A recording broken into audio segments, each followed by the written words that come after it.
On va poursuivre avec les déclarations de Claire au sujet de Friends Trip 4. Donc tu le sais, au moment où on enregistre cette interview, Claire est actuellement du côté de l'Asie pour tourner la 4e saison de Friends Trip. Et Claire et David, d'ailleurs tous les deux m'ont expliqué dans leur interview respective que tu avais passé le casting pour Friends Trip 4, que tu n'avais pas été retenu par la production. Claire a été retenue par la production et quand l'histoire de forcing sexuel serait sortie, la production t'aurait recontacté afin de te faire venir, en gros, en dualité avec Claire pour faire un petit peu de piment et peut-être remonter les audiences, je ne sais pas. Qu'est-ce que toi tu as à répondre par rapport à tout ça? J'aimerais éclaircir cette situation. Alors, pour éclaircir cette situation, la production m'a contacté en même temps que Claire. Je sais pas si ça avait été elle en premier, moi en deuxième. Mais encore une fois, j'ai les messages qui montrent que la production m'a contacté moi en premier en me disant « Mathieu, on te veut dans Friends Trip.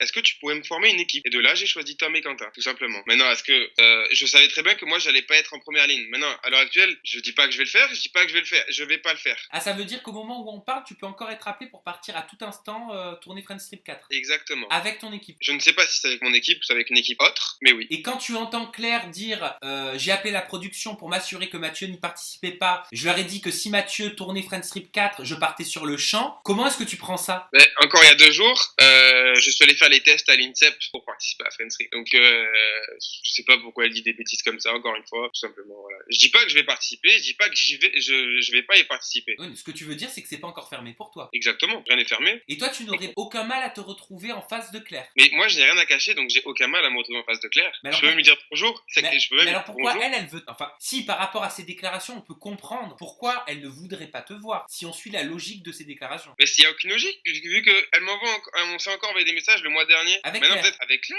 Qu'est-ce que vous vous Parce êtes dit? que je me souviens qu'on discutait de tout et de rien par rapport à la diffusion, et on a discuté de tout et de rien. Donc maintenant, c'est certes, maintenant elle suit son discours qu'elle a dit, donc maintenant elle veut plus me voir, quoi que ce soit. Mais avant ça, on continue à se parler quand même. Et vous aviez quel rapport avant cette grosse polémique? Un rapport amical, en parlant de souvenirs, de ce qui s'était passé, on en rigolait, parce que c'est vrai on était H24 ensemble, donc il y a des jours où on s'aimait bien, et il y a des jours où on s'aimait pas. Donc voilà, on discutait de tout et de rien avec Claire. Et concernant une histoire de faux couple pour le buzz, elle me racontait que tu lui avais proposé de faire une interview en vous présentant en tant que couple dans le but de faire le buzz tous les deux et de faire un maximum de bruit. Est-ce que c'est vrai? Est-ce que c'est vrai? On en a discuté tous les deux, c'était forcément, on rigolait parce qu'encore une fois j'ai un message qui me dit après je veux que tu dises à tout le monde que tu m'aimes sur un live. Ça c'est un message de Claire? Claire. Qui te demande de dire que tu l'aimes sur un live.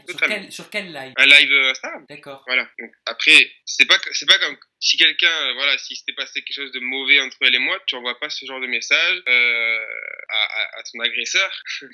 On discutait de tout et de rien, on disait qu'on regrettait un petit peu la lune de miel parce que forcément ça nous a un petit peu freiné parce que on passait tout le temps ensemble, donc ça nous a un peu freiné dans le sens où on s'est un peu détesté après à cause de la lune de miel. Donc on discutait de ça en fait, un petit peu de notre ressenti. Et du jour au lendemain, après voilà cette histoire, on se parle plus. Donc là vous n'avez plus aucun contact. Non, d'un côté ça me dérange pas forcément, hein, mais voilà. Et qu'est-ce que tu attends toi concrètement, Matt, de Claire aujourd'hui si elle regarde cette interview, et je pense qu'elle va le faire à son retour de tournage? Je n'attends absolument rien. J'ai prouvé mon innocence. C'est tout. Mais après, je sais pas, tu lui demanderais pas peut-être qu'elle revienne sur ses paroles? Si toi tu viens de dire à l'instant j'ai prouvé mon innocence. Donc pour toi ça veut dire que là tu viens de te blanchir. Exactement. Ok, mais tu n'attends pas d'elle. Si tu sais que tu n'as rien à te reprocher, t'attends pas qu'elle dise qu'elle s'excuse ou qu'elle dise je regrette, je suis peut-être allé un peu trop loin, qu'elle rétablisse ce que tu penses être ta vérité. Je n'attends plus rien d'elle. Tout simplement, moi j'ai fait ce que je voulais faire. Je me suis blanchi comme tu dis. Je n'attends plus rien d'elle. Les gens vont bien voir que ce que je dis c'est la vérité, tout simplement. Maintenant qu'elle commence à dire n'importe quoi, je m'en fous. Je n'attends plus rien d'elle, c'est tout. Ok, Matt.